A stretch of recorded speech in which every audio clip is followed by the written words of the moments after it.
जय हिंद। आशा करते हैं आप सभी लोग स्वस्थ होंगे और आपकी पढ़ाई बिल्कुल मस्त तरीके से चल रही होगी।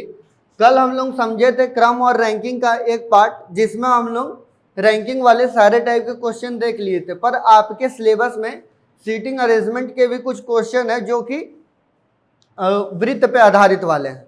तो उनको आज हम लोग समझते हैं कि जब ऐसे क्वेश्चन आते हैं तो उनको कैसे किया जाता है। तो आज का हमारा पहला क्वेश्चन है, A B C D E और एफ केंद्र की ओर मुंह करके बैठे हैं। ए बी और ई के मध्य है, सी डी और ई के बीच में है, ई डी के तुरंत दाएं ओर है, एफ के दाएं कौन है और सी एंड बी के मध्य में कौन है। ये हमारा क्वेश्चन हो गया। अच्छा, जब भी हम वृत्त वाली बात करेंगे तो यहाँ पे हमको क्वेश्चन में दो बातें क्लियर रहेंगी हमेशा। दो बातें कौन कौन सी? पहला कि फेस किस साइड है, केंद्र की ओर है या फिर केंद्र से बाहर की ओर है। ये दो तरीके कहीं क्वेश्चन बनते हैं, या तो केंद्र के अंदर या केंद्र के बाहर। तो आपके एग्जाम के अकॉर्डिंग दोनों में से कोई भी दे, बस आपको क्लियर इसमें क्या रखना है कि जब हमारा केंद्र से बाहर की ओर फेस रहता है तब हमारा राइट और लेफ्ट ऐसा होता है। जैसे कि नॉर्मल हम ऊपर देखते हैं तो राइट और लेफ्ट हमारा ये हो गया, लेकिन जैसे ही हम केंद्र के अंदर की ओर देखते हैं तब हमारा राइट और लेफ्ट ऐसे एक्सचेंज हो जाता है, यानी कि अब राइट कौन हो जाएगा, ये हो जाएगा, और लेफ्ट ये हो जाएगा। ठीक, बस आपको ध्यान यही देना है कि हमारा राइट और लेफ्ट किस अकॉर्डिंग चेंज हो रहा है। अगर बाहर देखेंगे तो राइट लेफ्ट वो होगा, अगर अंदर की ओर फेस किए हैं तो राइट लेफ्ट ये होगा।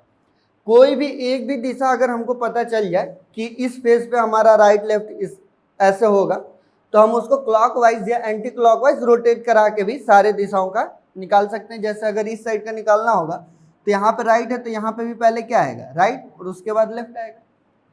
इसी क्रम में आप पूरा कंप्लीट कर सकते हैं। ठीक, तो आइए समझते हैं आज हम लोग अपना पहला क्वेश्चन कि इस क्वेश्चन को सॉल्व करने का तरीका क्या होगा। जैसे कि यहाँ पे f तक का बात किया है तो f की प्लेस वैल्यू कितनी होती है, 6, यानी कि इसमें कितने लोग बैठे होंगे, 6 लोग बैठे होंगे। यहाँ पे हम 6 लोग के लिए स्थान बना लेते हैं कि 6 लोग को हमको क्या करना है, अरेंज करना है। अब उसके बाद पहले क्वेश्चन का लाइन है कि ए बी और ई के मध्य में बैठा है, यानी ए कहीं भी हो वो बी और ई के बीच में ही बैठेगा। पर ए का तो प्लेस फिक्स है कि वो बी और ई के बीच में बैठेगा, पर क्या ई और बी का प्लेस फिक्स है? नहीं, यहाँ पे भी ई हो सकता है और यहाँ पे भी बी हो सकता है, क्योंकि बीच में तब पर भी ए आएगा। उसके बाद नेक्स्ट लाइन में बोल रहा है कि सी डी और ई के बीच में है। अब सी कहाँ है, डी और ई के बीच में, तो एक डी तो यहाँ पे हो सकता है। ठीक, अगर इस वाले स्थान पे अगर ई होता तब फिर सी यहाँ पे बनता, तब पर भी डी यहीं पे आता। ठीक, मतलब दोनों में से स्थान इसका क्लियर है। उसके बाद कह रहा है कि ई डी के तुरंत दाएं ओर है। अब बोल रहा है कि ई जो है वो डी के किधर है, तुरंत दाएं ओर है। अब ये बताओ कि अगर फेस मेरा इस साइड पे है और मेरा दाएं कौन सा हाथ, इस साइड, तो दाएं साइड कौन आएगा, यहाँ पे ई होना चाहिए था। यानी कि अब एक चीज क्लियर हो गया कि तुरंत दाएं, यानी कि ई जब भी होगा यहाँ पे होगा। अगर ई यहाँ पे होगा और ई और बी के बीच में ही कौन है, ए बी और ई के बीच में ही है, यानी कि ए का स्थान कहाँ पे आएगा, यहाँ पे, और बी हो जाएगा यहाँ पे। अब हमारा क्वेश्चन क्या हुआ, अरेंज हो गया। अब बचा है एक ही स्थान, और एक स्थान जब बचा है और किसी के बैठाने की जगह नहीं तो एक लोग बाकी है, उनको भी हम लोग क्या लाते हैं, यहाँ बैठा लेते हैं, तो वो बैठ जाएगा कहाँ पे, यहाँ पे बैठेगा। अब ये हमारा क्वेश्चन क्या हो गया, पूरी तरीके से अरेंज हो गया। अब क्वेश्चन जो भी वो पूछना चाहे वो पूछ सकता है। जैसे पूछा है पहला क्वेश्चन कि f के दाएं कौन है। अब f हमारा यहाँ पे बैठा है तो f का दाएं हाथ कहाँ जाएगा, नीचे, तो f के दाएं और कौन बैठा है, c, तो इसका आंसर क्या हो जाएगा, c। दूसरा क्वेश्चन पूछा है c और b के मध्य में कौन है। अगर c यहाँ है और b यहाँ है तो उनके मध्य में कौन है, f, तो इसका आंसर क्या हो जाएगा, f हो जाएगा। अच्छा, एक बात बताते हैं, ये जैसे हर क्वेश्चन पे लागू नहीं होता है, पर मैक्सिमम टाइम जैसे 99% चांस रहता है कि क्वेश्चन उसी हिसाब से अरेंज किया जाता है और क्वेश्चन हमेशा उसी से बनता है। जैसे कि यहाँ पे f के बारे में जानकारी नहीं थी, तो क्वेश्चन जब आता है और हमारे पास जैसे ये कहाँ पे काम होता है, जैसे कि हमारे पास टाइम का शॉर्टेज हो गया, टाइम कैलकुलेट करने में प्रॉब्लम होगी और लास्ट टाइम ही बचा है हमको और हमारे पास 4 ऑप्शन है और उसमें से हमको एक टिक करना ही है। ठीक, अब अगर एक टिक करना है तो इसमें सबसे फास्ट तरीका क्या होता है, क्योंकि ये 99% या 90% कर सकते हैं कि यही कॉन्सेप्ट हमेशा लगता है। जब भी ऐसा क्वेश्चन आएगा और जिसके बारे में जानकारी क्वेश्चन में नहीं दिया होगा, आंसर हमेशा उसी से पूछता है। जैसे देखो यहाँ पे भी एफ के बारे में कहीं जानकारी नहीं थी, पहले का भी आंसर क्या आया, एफ आया, दूसरे का भी आंसर क्या आया, एफ आया। तो ये ज़्यादा चांसेस रहते हैं कि वही होंगे। ये हमेशा नहीं कोशिश करना है, जब आपके पास समय कम बचे, और ये हम 1-2 पेपर का बात नहीं कर रहे हैं, कुछ अनुभव है अपना, उसके बेसिस पे ही आपके संग बातें क्या कर रहे हैं, शेयर कर रहे हैं। तो जब भी ऐसा क्वेश्चन आता है तो उसमें अगर जिस लेटर्स के बारे में जानकारी नहीं है, आंसर लगभग वही होता है, लगभग की बात कर रहे हैं। और वहाँ छोड़ के आने से बेहतर है कि अगर आपका नंबर बन जाए तो वहाँ पर ऑप्शन हमेशा आपको कौन सा टिक करना है, वैसे ऑप्शन को टिक करना है जो ऑप्शन पेपर क्वेश्चन में न दिखाई देता हो। जैसे एफ के बारे में जानकारी नहीं है तो आंसर क्या होना चाहिए, एफ ही होगा। इसके संभावना क्या होते हैं, सबसे ज़्यादा होते हैं। और इस क्वेश्चन से भी दिख रहा है, ऐसा बहुत सारे क्वेश्चन जब आप फेस करेंगे अब, तो आप इस चीज़ को नोटिस करिएगा कि ऐसा होता है। अब हम लोग देखते हैं हमारा नेक्स्ट क्वेश्चन। तो अब हम लोग देखते हैं हमारा नेक्स्ट क्वेश्चन। नेक्स्ट क्वेश्चन है, विनय, विनोद, विकास, वैभव, वरुण, वासु और विशाल एक वृत्त में बैठे हैं। वासु विकास के दाएं से तीसरा है, वरुण विनय के बाएं से दूसरा है और विशाल के दाएं दूसरा है। वैभव विनोद के दाएं तीसरा है और वरुण का निकटतम पड़ोसी नहीं है। और उससे रिलेटेड हमसे कितना क्वेश्चन, 3 क्वेश्चन पूछा है कि वरुण के बाएं से तीसरा कौन होगा, विकास से तुरंत दाएं कौन होगा और विनोद के दाएं से दूसरा कौन होगा। ये 3 क्वेश्चन पूछे हैं। अब यहाँ 3 के जगह वो हमसे 5 पूछे, 4 पूछे, उससे कोई मतलब नहीं है। हमारा मेन फोकस कहाँ पर होना चाहिए, क्वेश्चन पे, कि क्वेश्चन को अरेंज कैसे करना है। अब यहाँ पे एक चीज़ है कि यहाँ पे कहीं भी ये नहीं बोला है कि उनका फेस किधर होगा, अंदर होगा या बाहर होगा। तो जब भी नहीं होगा तो उसके लिए हमेशा हमको याद रखना है कि जब क्वेश्चन में ना लिखा हो कि फेस किस केंद्र की ओर होगा या केंद्र से बाहर, तो उनका हमेशा फेस हमको कहाँ मानना होता है, केंद्र की ओर ही मान के क्वेश्चन को अरेंज करना होता है। अच्छा, यहाँ पे कितने लोग हैं, विनय, विनोद, विकास, वैभव, वरुण, वासु और विशाल, यानी 7 लोग हैं। तो उन 7 लोगों के लिए एक जगह चाहिए हमको, 3, 4, 5, 6, 7। ठीक, यहाँ पे 7 लोग को अरेंज करना है। अब यहाँ पे पहले लाइन में बोला है कि वासु विकास के दाएं तीसरा है, यानी कि जब वासु विकास के दाएं तीसरा है बोल रहा है तो इसमें सबसे इंपॉर्टेंट हम पहले विकास को फोकस करेंगे, क्योंकि विकास जब अरेंज हो जाएगा तो उसके वासु दाएं बाएं अरेंज करना हमारे लिए आसान होगा। अगर वासु को हम लेंगे तो उसके हमको बाएं जाके तब विकास का प्लेस हमको पता चलता है। तो इस चीज़ पे हमको थोड़ा फोकस करना होता है। तो हमेशा दूसरे वाले नाम को उठा के तब पहले वाले को अरेंज करना ज़्यादा सही पड़ता है और उससे कंफ्यूजन भी खत्म हो जाता है। तो यहाँ पे पहले हम लोग यहीं पे विकास को बैठाएं। अगर विकास यहाँ पे बैठ जाए तो उसके दाएं तीसरा है वासु, तो विकास अगर यहाँ है तो उसका दाएं हाथ कहाँ जा रहा है, इस साइड। तो तीसरा कहाँ आएगा, 1, 2, 3, यहाँ पे कौन बैठेगा, वासु। जब यहाँ पे वासु बैठ गया तो उसके बाद नेक्स्ट क्वेश्चन बोल रहा है वरुण विनय के बाएं से दूसरा है।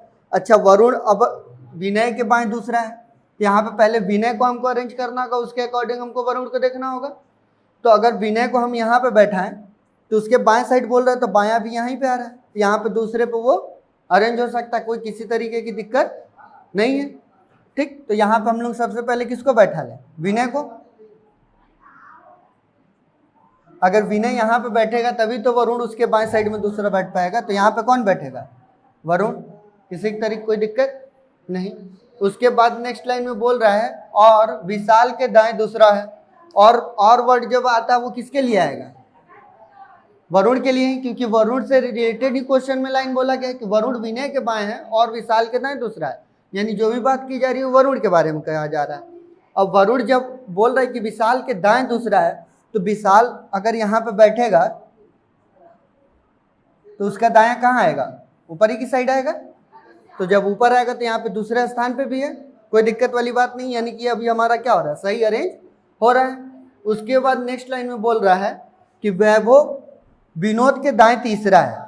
अब वैभव जो है वो विनोद के दाएं तीसरा है और वरुण का निकटतम पड़ोसी नहीं है, यानी कि वरुण जो होगा, वरुण का निकटतम पड़ोसी का मतलब उसको यहाँ पे बैठना चाहिए। अगर यहाँ पे उसको क्या करना है, लेकिन वरुण का निकटतम पड़ोसी नहीं है, यानी वो यहाँ पे नहीं बैठेगा। तो जब भी बैठेगा वो कहाँ बैठेगा, यहाँ पे बैठेगा।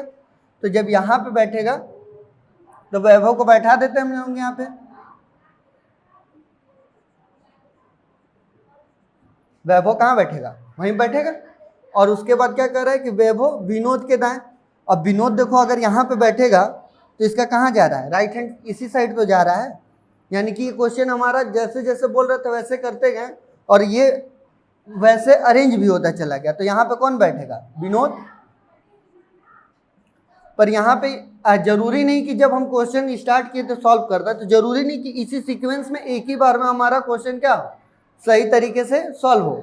यहाँ पे हो सकता था कि किसी का जो चेंज होगा वो ओवरलैप करने लगे, तो उसके लिए हम यहाँ पे अंदर और बाहर दोनों नाम को लिख के अरेंज करेंगे क्वेश्चन, ताकि कंफ्यूजन ना हो। क्योंकि अगर एक बार में हमारा सही हो गया तो सही हो गया, वरना एक बाहर की तरफ भी अगर नाम लिख के अरेंज करते हैं तो अंदर वाला नहीं होगा तो बाहर वाला क्या हो जाएगा, हमारा अरेंज हो जाएगा।